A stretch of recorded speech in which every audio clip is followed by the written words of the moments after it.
It was the second week of October when Liam received the letter.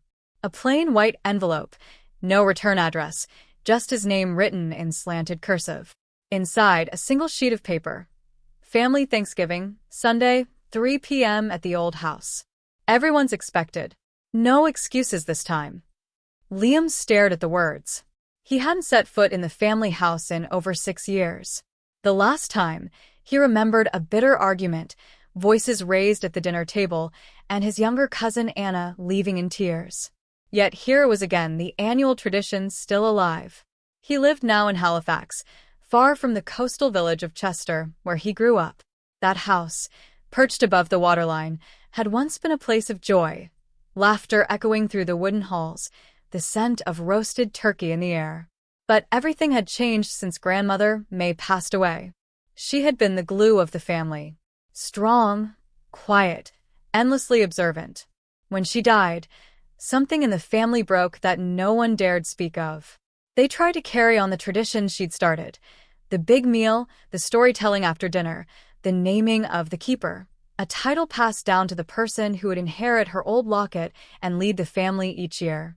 Liam never wanted to be part of it again.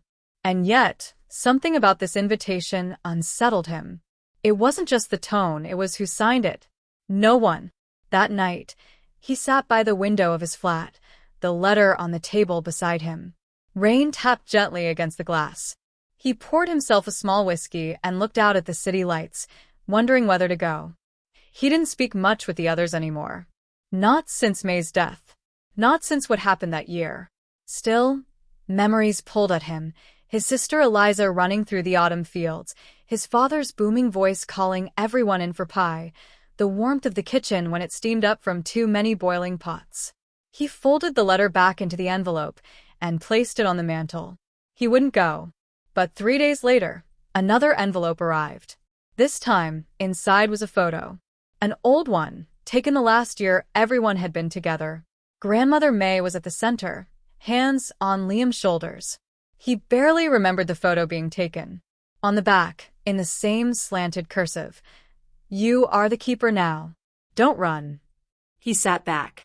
His chest tightened. That night, he booked a train to Chester. The air in Chester was colder than Liam remembered. Salt from the nearby sea lingered in the breeze as he stepped off the train. The station was nearly empty, just a few locals smoking near the bench and an old man selling newspapers with a tired nod. He walked the familiar path toward the house.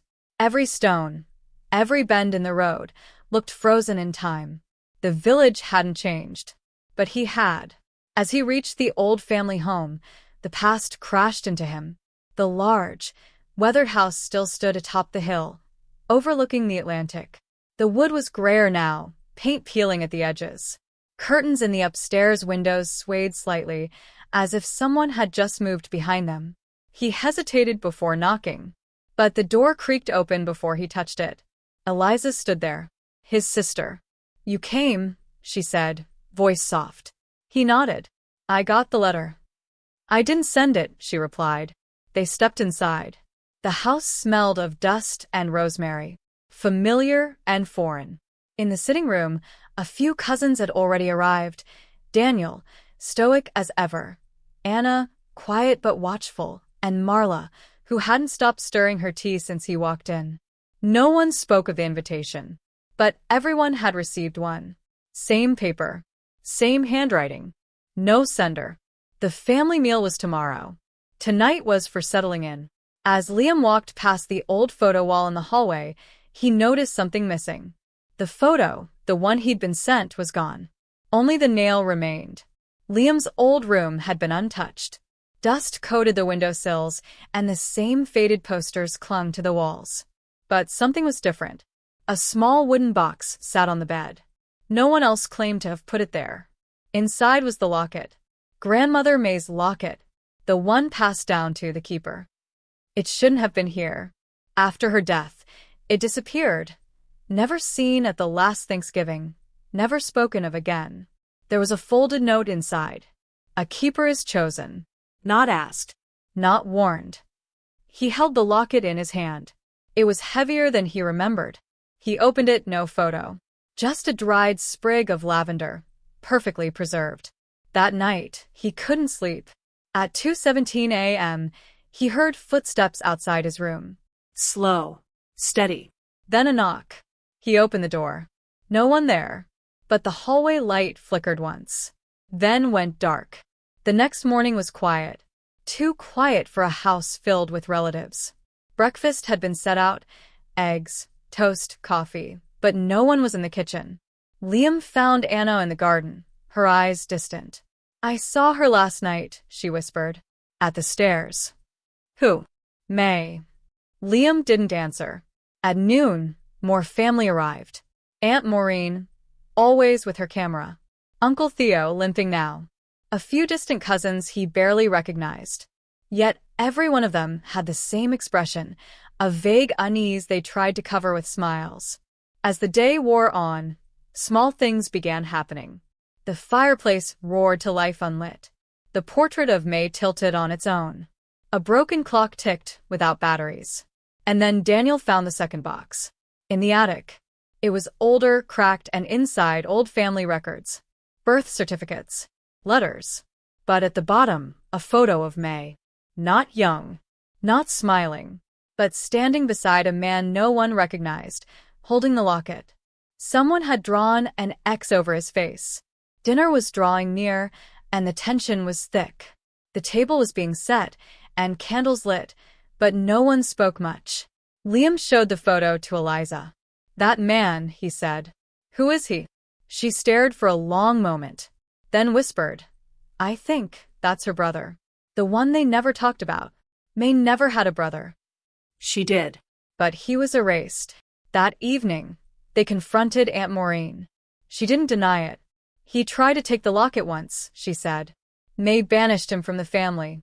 Said he wanted to break the tradition, not keep it." But why was he erased? Maureen sighed. Because he almost succeeded. And then came the thunder. The lights flickered, and the windows rattled. Every candle went out at once. A voice echoed through the hallway. "The keeper must remember. Or the house will." Liam felt the locket burn against his chest. When the power returned, the food was already on the table. But no one had cooked. Turkey, potatoes, pies, all steaming hot. As if someone had prepared it perfectly in silence.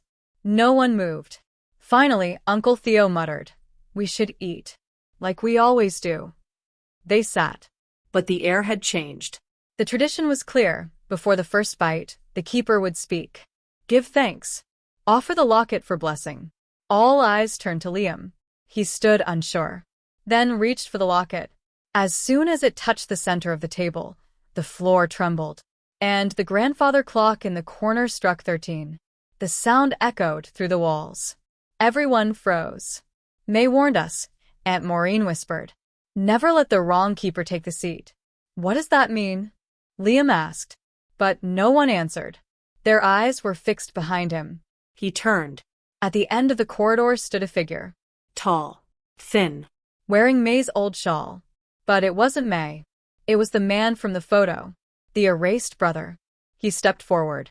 One by one, candles along the hall lit themselves. He spoke. "This family has lied for too long. The keeper's line was broken when I was cast out. I've come to claim what's mine." Liam looked at the locket. It pulsed. He did not give it up. The storm outside grew louder. Rain slammed the windows. Wind howled through the cracks. Everyone scattered, some upstairs, some to the kitchen. Liam and Eliza ran to the cellar. It had always been locked. Tonight, it opened on its own. Inside, they found something unexpected. A circle drawn in chalk. Candles long burnt. And in the center, a notebook. May's handwriting. Pages filled with family history, rituals, and warnings. Only blood may carry the locket. But not all blood is worthy. A knock echoed through the floorboards above. He was coming. And the locket was growing warm again. Liam stood in the cellar, May's notebook in one hand, the locket in the other. Eliza read aloud. "If the locket is claimed by the unworthy, the house will awaken, and all who remain will forget who they are." They had a choice. Let the man take it and risk everything. Or face him. Protect the tradition, even if it meant breaking it. The door above creaked. He entered the cellar. His voice was calm. "Give it to me, nephew." Liam stepped forward. "No." The man raised a hand. The air around them froze. But Liam threw the locket into the chalk circle. The floor cracked. A scream echoed, not human, not earthly. And the lights went out. When Liam woke, it was morning. Sunlight poured through the window. He was back in his childhood room. But the house was quiet. Too quiet. He went downstairs. No food. No cousins. No Eliza. The photos on the wall were different now. His face, gone for most of them. He found the locket on the front porch. Cold. Still. Inside was a new photo. May. Smiling. Alone. And the words. Some traditions must be broken to be remembered. He walked away from the house. And never returned.